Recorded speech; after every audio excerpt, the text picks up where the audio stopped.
Hello everyone, welcome to my channel free learn India. तो आज की वीडियो में हम जहां हमने लास्ट टाइम छोड़ा था, type of SQL query. Previous video में हमने पढ़ा था what is sequel, what is YSQL, what is relational database, और कुछ पार्ट हमने इसका पढ़ा था टाइप्स ऑफ एसक्यूएल क्वेरी का हमने कवर किया था। और ये जो एसक्यूएल सिंटैक्स था ये भी हमने कवर किया था।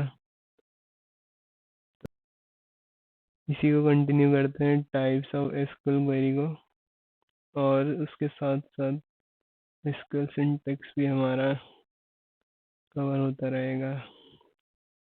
तो लेट्स स्टार्ट द वीडियो। जो हमने लास्ट टाइम हमारा रह गया था वो था एक डीसीएल। डीसीएल होता है data control language. DCL commands are used to grant and take back the authority from any database user. DCL command से क्या होता है, एक तरीके की ये कंट्रोल लैंग्वेज है जिससे हम किसी को ग्रांट दे सकते हैं, जैसे कुछ चलाने का, सेलेक्ट चलाने का, अपडेट चलाने का, डिलीट चलाने का, इंसर्ट चलाने का, कुछ भी ग्रांट दे सकते हैं।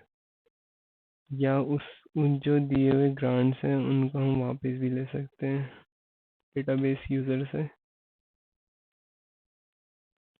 DCL includes commands like grant and revoke,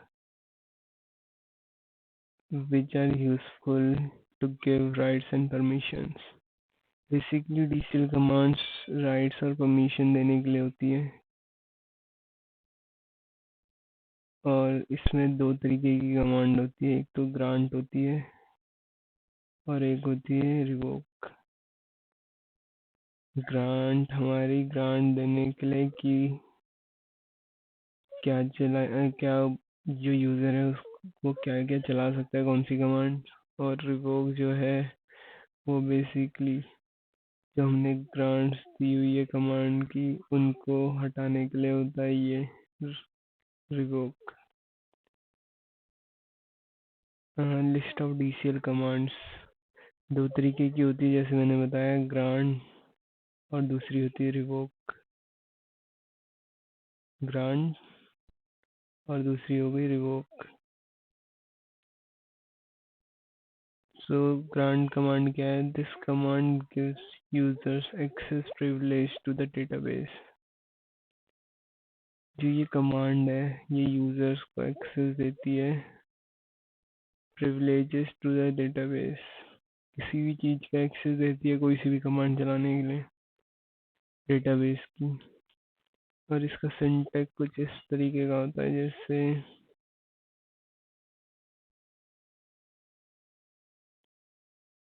ये मैंने एग्जांपल ही लिख दिया है। सिंटैक्स यही होता है इसी तरीके का, ग्रांट, सेलेक्ट, अपडेट, इंसर्ट या डिलीट जो भी देना है ऑन। ये जो फ्री लर्न इंडिया है ये टेबल का नाम है, यहाँ टेबल का नाम होगा टू यूज़र, पहला यूज़र जिसको देनी है, और ये दूसरा यूज़र। ये यूज़र बेसिकली वो होता है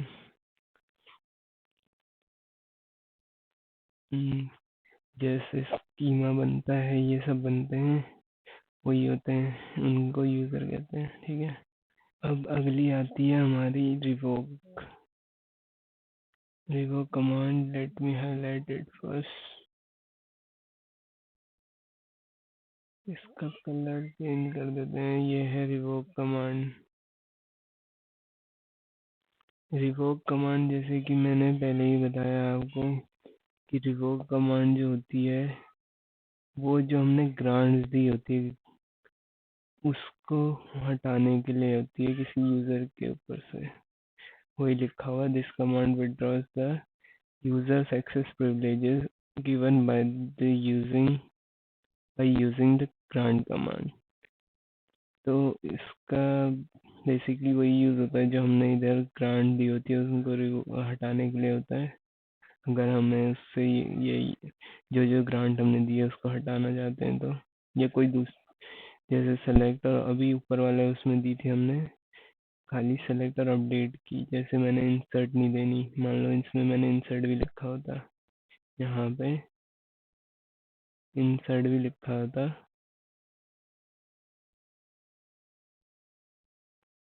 तो मैं यहाँ पे रिवोक करना होता मुझे इसमें से इंसर्ट खाली, तो मैं लिखता revoke insert on freelearn India from, जो मेरा यूज़र है जिससे मुझे हटानी है यूज़र से, वो यूज़र इधर आ जाता। तो ये सिंटैक्स हो गया, ये एक तरीके से एग्जांपल लिखा है मैंने यहाँ पे, मैं सिंटैक्स बता देता हूँ। सिंटैक्स होता है रिवोक सेलेक्ट अपडेट, यहाँ पे कुछ भी हो सकता है, इंसर्ट हो गया, डिलीट हो गया, ऑन फ्रीलन इंडिया ये अपनी टेबल हो गई, फ्रॉम सम यूज़र ये यूज़र हो गया, ठीक है। अब इसमें जो रिवोक है ये एक कीवर्ड है, और ये ग्रांट इसमें एक कीवर्ड है, ठीक है। अब चलते हैं अपनी नेक्स्ट स्लाइड में। नेक्स्ट है डीएमएल लैंग्वेज, डीएमएल कमांड। जो डीएमएल कमांड होती है वो होती है डेटा मैनिपुलेशन कमांड लैंग्वेजेस, ठीक है।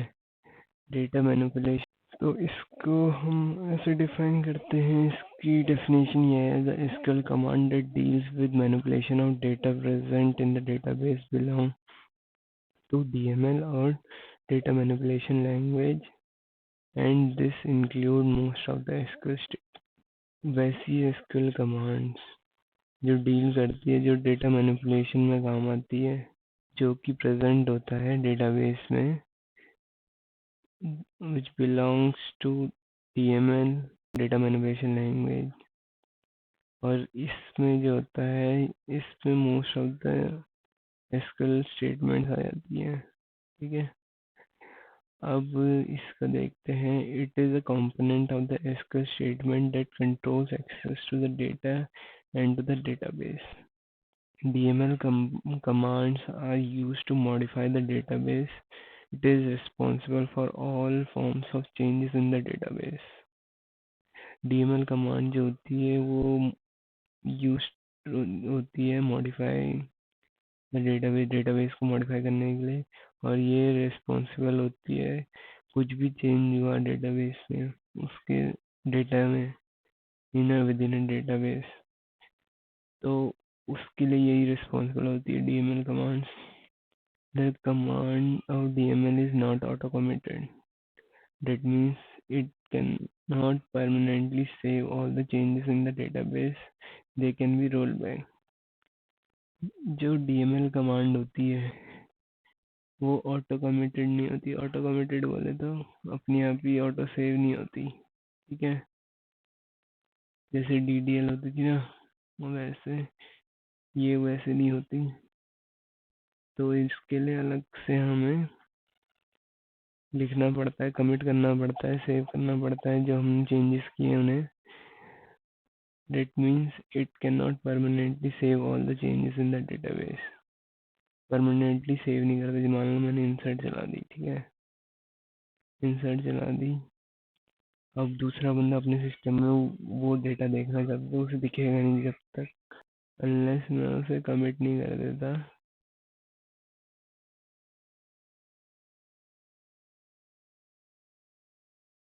ठीक है। और ये रोल बैक हो जाती है आराम से, क्योंकि ऑटो कमिटेड नहीं होती। अगर मैंने रोल बैक कमांड चला दी तो ये रोल बैक हो जाएगी जो मैंने डेटा को वो किया है, चेंज किया है, मॉडिफाई किया है। तीन तरीके की होती है ये, इंसर्ट, अपडेट, डिलीट, ठीक है। इंसर्ट कमांड, अपडेट कमांड और डिलीट कमांड।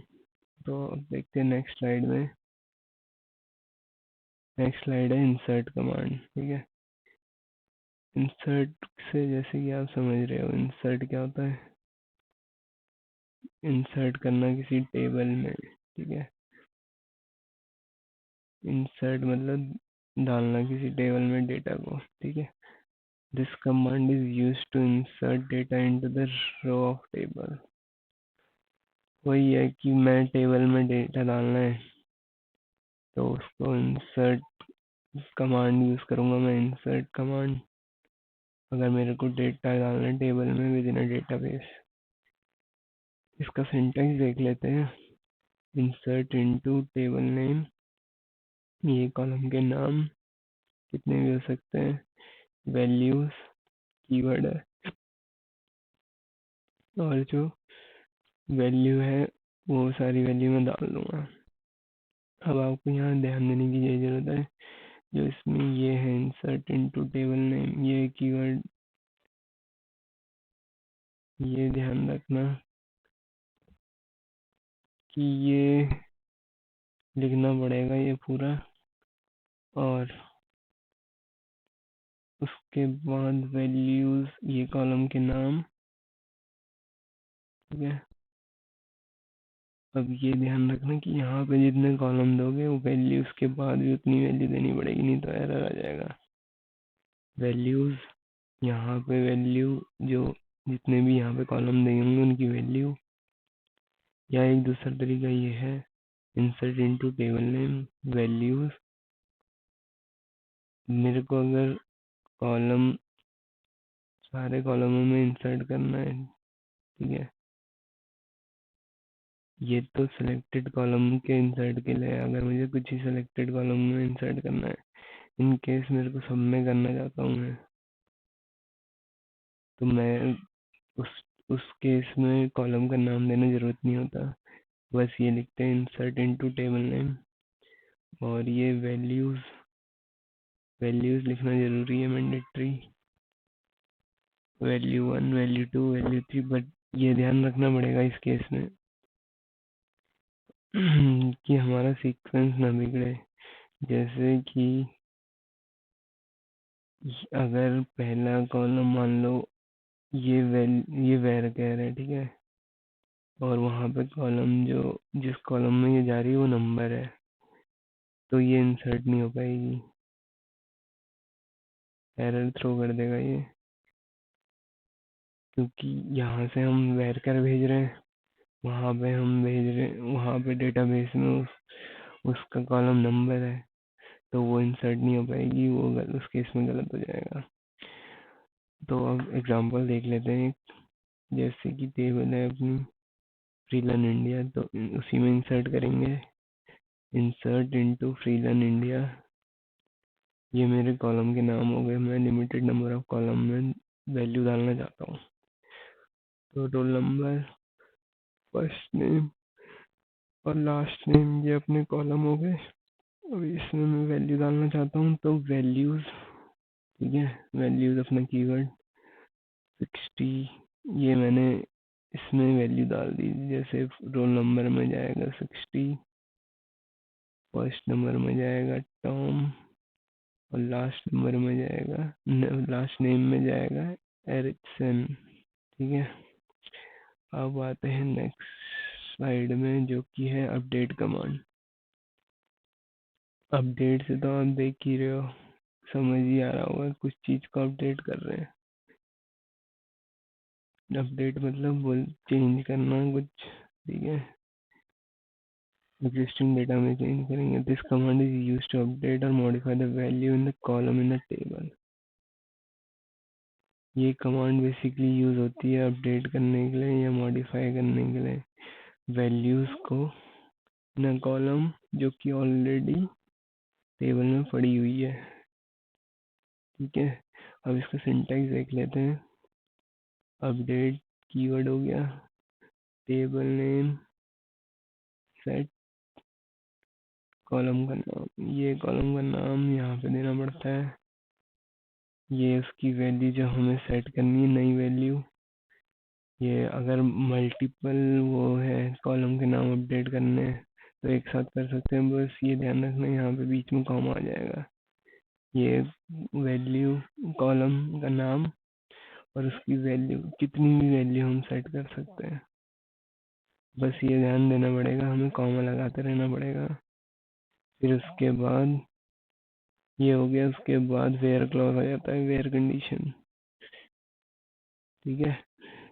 अगर इतना लिखोगे, खाली इतना लिख के छोड़ दोगे, अगर मान लो डेटा कम है, ठीक है, और तुम्हें सब में ही करना है, मान लो पूरी टेबल में करना है वो चेंज, तो तुम यहीं तक लिखना, यहाँ तक सही है। अगर सारे उसमें करना है तो अपडेट, अगर तुम्हें सब में नहीं करना, कुछ ही कॉलम में करना है या कोई कंडीशन देके करना है, मान लो जिनकी एज 60 है उसी की वैल्यू चेंज करनी है, उनका नाम चेंज करना है, कुछ चेंज करना है, तो वहाँ उस केस में यहाँ पर आप कंडीशन देनी पड़ेगी where age is equals to 60। अगर वो कंडीशन नहीं दोगे तो वो गलत हो जाएगा, क्योंकि ये खाली इतनी स्टेटमेंट देने से पूरी टेबल अपडेट हो जाएगी। ठीक है, अब आती है एग्जाम्पल की बारी, जैसे मैंने यहाँ पे किया अपडेट कीवर्ड फ्रीलान इंडिया, टेबल का नाम सेट कीवर्ड फर्स्ट नेम मैंने प्रीवियस वीडियो में स्लाइड में डाला था, फर्स्ट नेम टॉम डाला था। ठीक है, अब मैं क्या कर रहा हूँ, उसको जॉन कर रहा हूँ।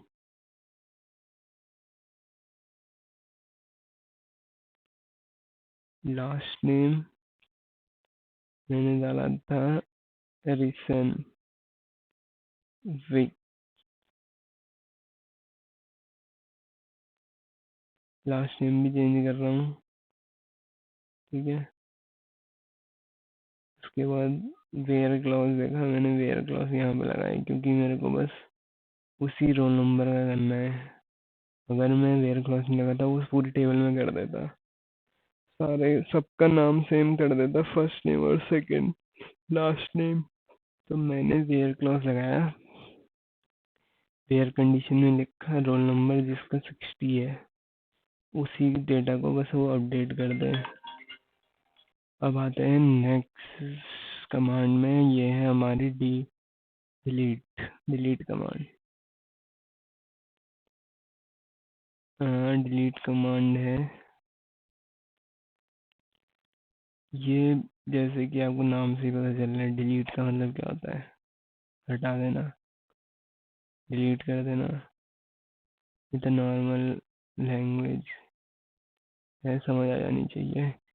ये है this command is used to remove one or more row from the table. ठीक है, डिलीट कमांड बेसिकली यूज होती है रिमूव करने के लिए डेटा को, या तो वो एक रो भी हो सकता है या पूरी टेबल भी खाली कर सकते हैं हम। इसका सिंटैक्स होता है डिलीट कीवर्ड हो गया, फ्रॉम भी हो गया, टेबल नेम, वेयर क्लॉज। ठीक है, इसका एक और सिंटैक्स होता है delete,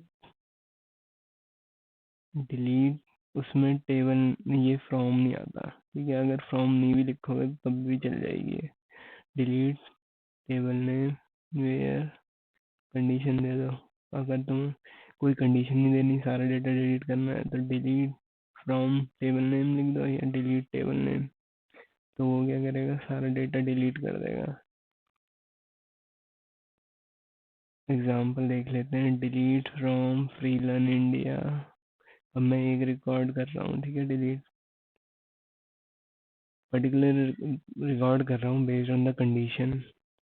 delete from freelearn India where first name equals to John, जो अभी मैंने अपडेट किया था ना वो। तो ये वाला जो एक पर्टिकुलर रिकॉर्ड होगा इस नाम से, जो जिसका नाम इससे स्टार्ट होगा वो डिलीट हो जाएगा। ठीक है, अब मैं एक चीज़ और बताना चाहता हूँ कि मान लो आपने ये तीनों कमांड चलाई, ठीक है, ये तीनों,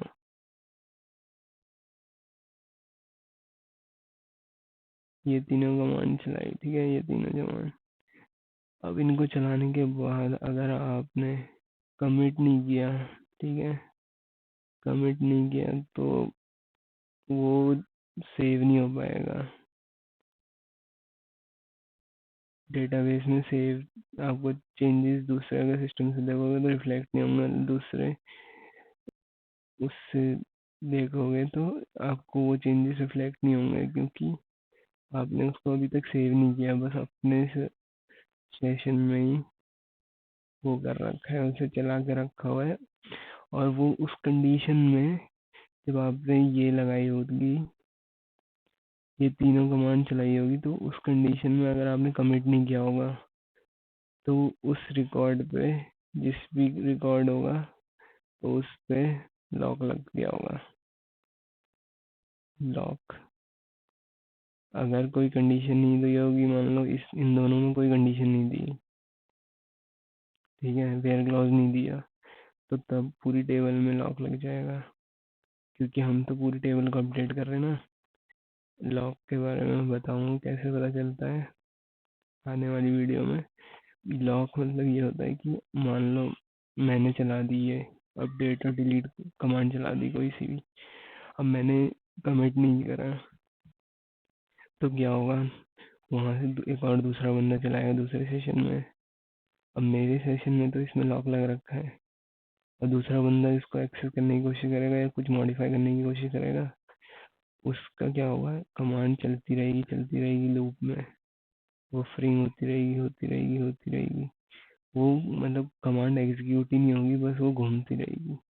वो क्या होता है, लॉक लग जाता है, ठीक है। उस लॉक को हटाने के लिए मैं आगे बताता रहूँगा, आगे आने वाली वीडियो में बताऊँगा कैसे हटाते हैं वो लॉक। और अगर आपको इस लॉक कंडीशन से बचना है, तो आपको ये कमिट कमांड होती है, कमिट कमांड, ठीक है। कमिट कमांड है, अगर आपको सेव करना है तो उसके लिए आपको कमिट कमांड चलानी पड़ेगी। अगर आपको सेव नहीं करना, आपने चला दी है और आपने अभी कमिट नहीं किया और आपको सेव भी नहीं करना, तो एक कमांड होती है रोल बैक,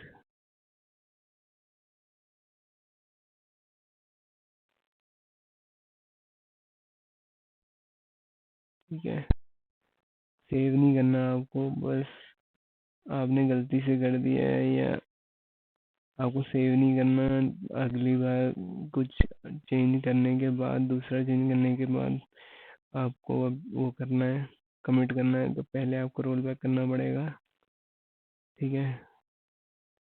रोल बैक के लिए ये रोल बैक कमांड चला दो, या जो भी टूल होगा उसमें ऊपर एक बटन होगा कमिट के लिए भी और रोल बैक के लिए भी बटन होंगे, ठीक है। जैसे आप रोल बैक करोगे, जो आपने चेंज करा होगा वो सारा हट जाएगा।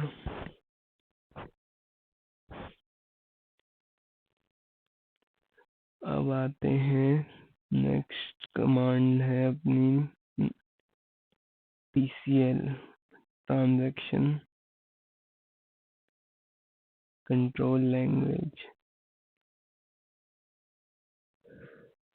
ये देखो, जो मैं दो कमांड की बात कर रहा था ना, कमिट और रोल बैक, वो इसमें आती है TCL में। Transition command can only use with DML commands like insert, delete and update only. बस इन्हीं के साथ यूज होती है, जो DML कमांड्स होती है ना, उन्हीं के साथ TCL कमांड यूज होती है। TCL command deal with transaction with in a database. जैसे कोई भी चेंज कर रहे हैं हम, उसको हम ट्रांजैक्शन कहते हैं, ठीक है। ट्रांजैक्शन कहेंगे तो उस किस कोई ट्रांजैक्शन के साथ डील करने के लिए कमांड यूज होती है। These operations are automatically committed in the database. That's why they cannot be used while creating table or dropping them. जब हम टेबल को क्रिएट करते हैं या ड्रॉप करते हैं, तो अब ये कमांड यूज नहीं होती, क्योंकि वो ऑटो कमिटेड होती है, ऑटो कमिट हो जाती है वो, ठीक है। अब आते हैं टाइप्स ऑफ TCL कमांड्स। तीन तरीके की होती हैं ये, commit, roll back, save point, ठीक है। कमिट, रोल बैक और save point.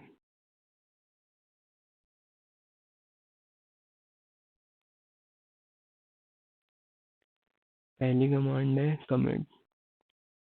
Commit command are used commit command are used to save all the transaction to the database। जो भी हमने चेंज किया है, यहाँ पे ट्रांजेक्शन मतलब होता है जो भी हमने चेंजेस किए हैं, ठीक है, चेंजेस,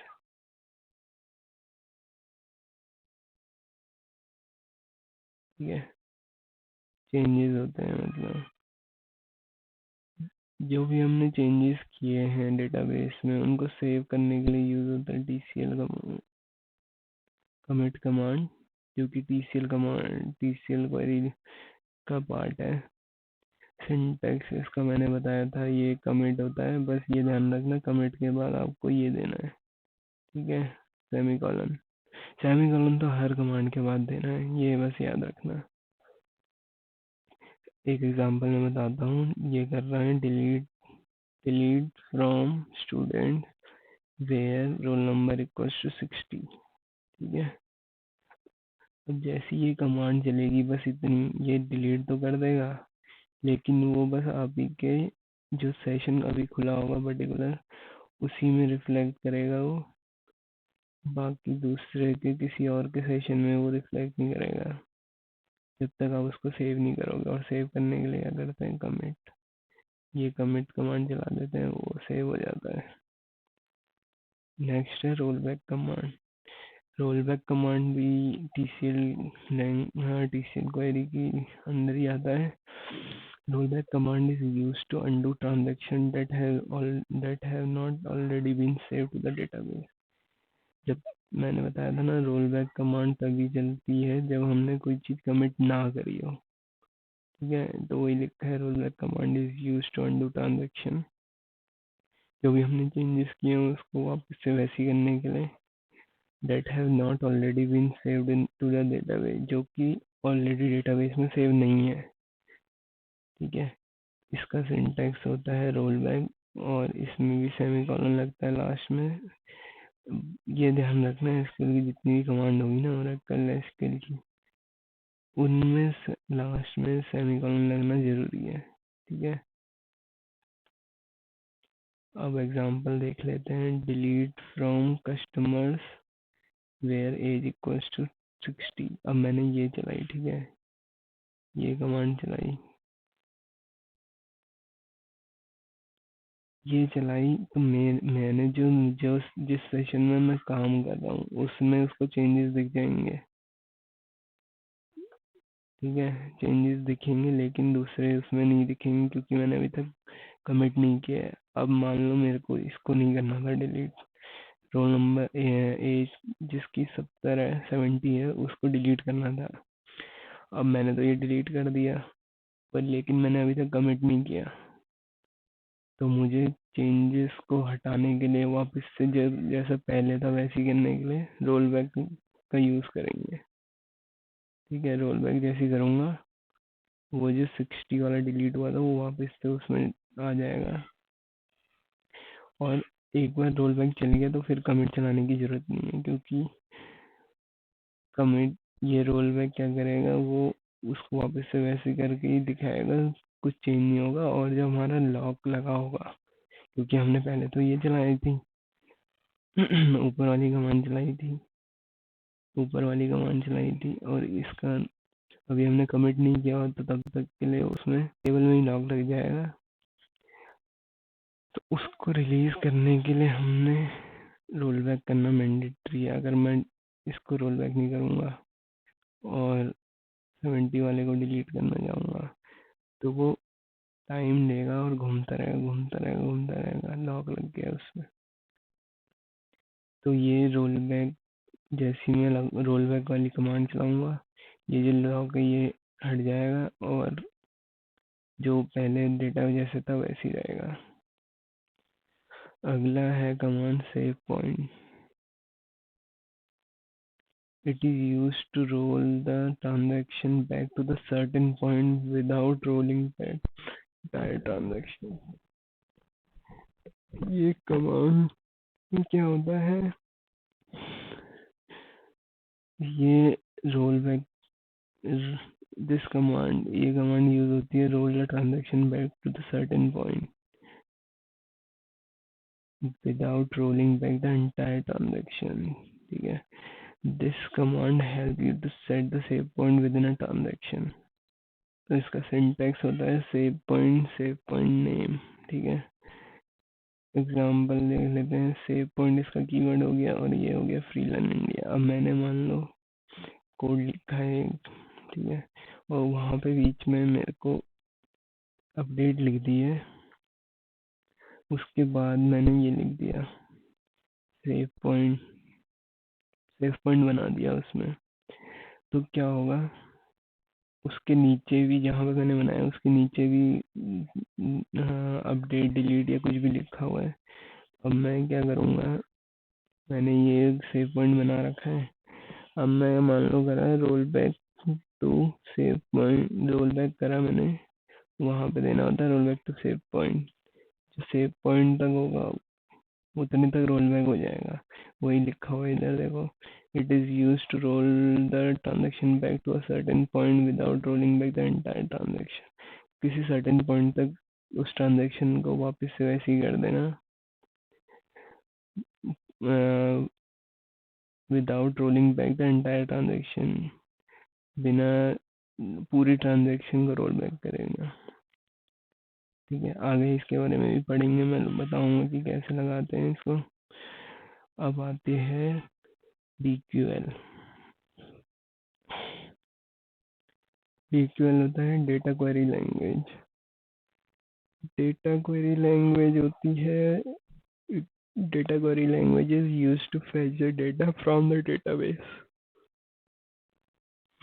ये बेसिकली डेटाबेस से डेटा को फेच करने के लिए यूज होती है DQL।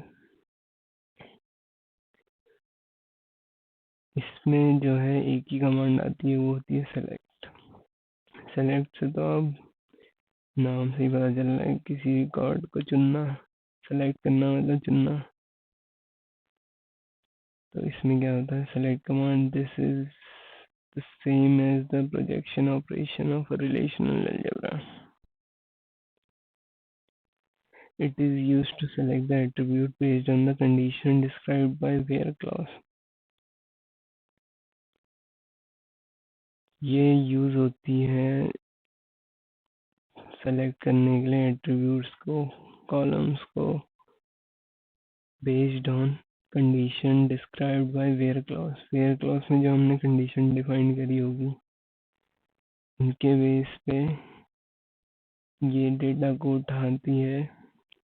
अगर मैं वेयर क्लॉज नहीं दूंगा तो वो सारा पूरा टेबल का डेटा उठा लेगी, उसमें कोई दिक्कत नहीं है। वेयर क्लॉज नहीं दूंगा तो वो जो मैंने मान लो कॉलम के नाम दिए हैं बस, ये कॉलम के नाम उठाने, तो वो कॉलम के नाम उठा लेगी सारे जो जो मैंने दिए हैं, और उनमें डेटा आएगा पूरे टेबल का। मान लो इसका सिंटैक्स ये होता है, देखो, select expression from tables where condition. Select keyword, ये फ्रॉम कीवर्ड, टेबल का नाम है, ठीक है, यहाँ पे टेबल का नाम आएगा। तो एग्जांपल देख लेते हैं, select student name from employ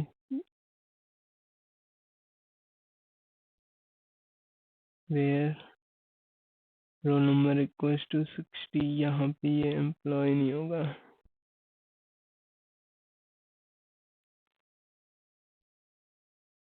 ये एम्प्लॉय नहीं होगा, ये होगा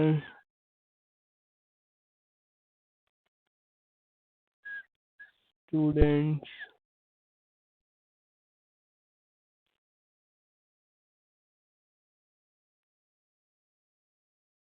ठीक है, टेबल का नाम होगा student. Select student name from students where roll number equals to 60। तो जितने भी रोल, जिसका भी रोल नंबर 60 होगा उसका नाम आ जाएगा वहाँ पे आउटपुट में नीचे कंसोल पे। ठीक है, अगर मैं ये वेयर क्लॉज नहीं लिखता, ठीक है, ये नहीं लिखता मान लो, तो क्या होता है, select student name from student. तो क्या करता, स्टूडेंट टेबल में जितने भी स्टूडेंट्स के नेम होंगे सबको दिखा देगा वो कंसोल में। ठीक है, तो this is the end of the video, hope you like it. For more learning please do like, share and subscribe to my channel freelearn India.